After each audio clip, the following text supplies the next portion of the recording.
Hi guys! So, good afternoon. Gusto ko lang pala i-share sa inyo, kaya ako gumawa ng vlog na to, is kahapon nakuha ko na yung mas pinahaba kong Aufenthaltstitel. So, ito na siya. Tcharan! Thank you, Lord. So, ang expiration na nito is from 2025. 4 years na siya bago ma-expire. So, ano nga ba yung mga benefits simula nung naging anerkant ako dito sa Germany? So, explain ko sa inyo or i-share ko sa inyo.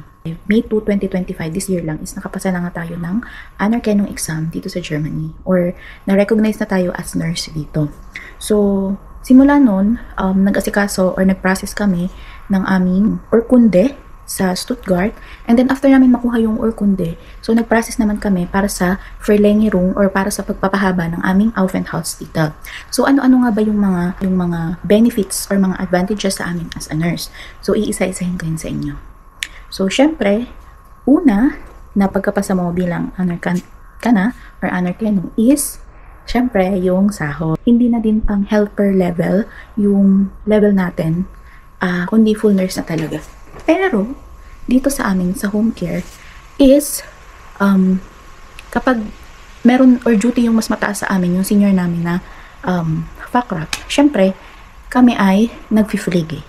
As in, yung Pflege na, yung dati pa din, parang ganun. Ang pinagkaiba lang kasi kapag Fachkraft ka na is more on mga paperworks, tapos ikaw yung hawak ng telepono, ikaw yung Stationsleiterin o the lighter, charge nurse, parang ganun. And then, pangalawa is, officially titled ka na as Pflegefachkraft kasi fully recognized ka na. And then patatlo is stable na yung kontrata mo. So nung nakapasa na kami is pumirma na ako nag-sign na ako ng bagong Arbeitsvertrag or nag-sign na ako ng bagong kontrata na unbefristet na siya. So ibig sabihin ng unbefristet, mas stable na ako yung kumbaga magde-decide kung hanggang kailan ako dito. So yun. And then, pang-apat, open na din kayo sa mga specializations for Weiterbildung kung gusto nyo mag-aral, like sa mga operating room, sa mga ICU. So, sa ngayon, wala pa naman akong plano. Kasi gusto ko muna magpa-stable dito sa job ko. And then, panghuli, kasi nga, anerkant ka na is, yung visa and, yung visa mo is yun nga pinahaba and magiging in the future, kung gusto mo maging permanent resident dito, pwede na din. So, after 4 years or 5 years, mag-exam ka lang and then magpa-process ka. And pag napasa mo yun, so yun, pwede ka mag-permanent residency. And parang, alam ko, may in-offer silang dual citizenship. Pero, hindi ko pa alam yung ibang details. So, malayo pa ako dun. So, ngayon, kakastart ko pa lang as fully recognized nurse dito. So, tingnan natin kung ano yung magiging future. Diba? Ayun. And para sa akin, hindi nga lang siya basta papel. So, yung anerkennung, pinaghihirapan mo yun. And dapat maging proud tayo. Para sa akin, hindi ko siya kayang itago na low-key na ay ganito. Kasi, pinaghirapan ko yun eh. At saka pangarap ko talaga yun na maipasa ko. So, kaya yun, i-share ko sa inyo para maging inspiration din sa inyo. Para mas ma-inspire ko din yung ibang nurses na sa iba't ibang lugar na gustong pumunta dito sa Germany. And then guys, nung nag-apply kami nitong Aufenthaltstitel namin, i-share ko sa inyo yung mga requirements na ipinasa namin. So yun.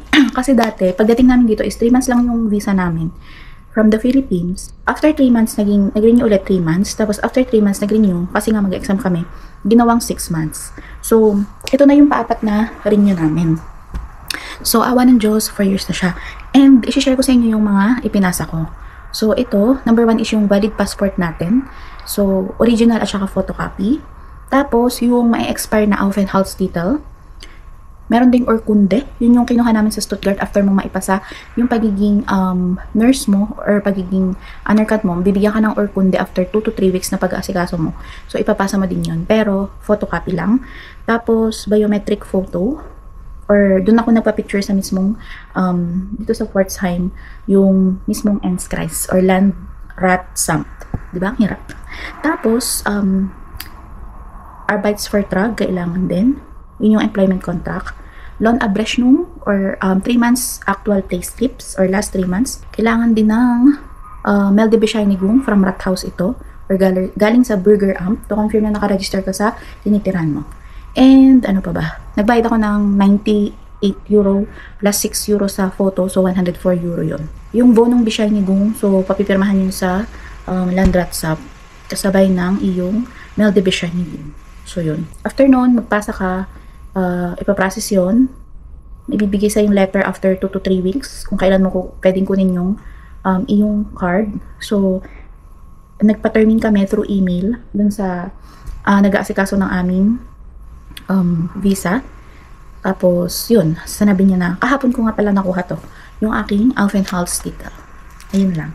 So, yun lang guys. Thank you for watching and sa mga susunod kong vlog ulit. Bye!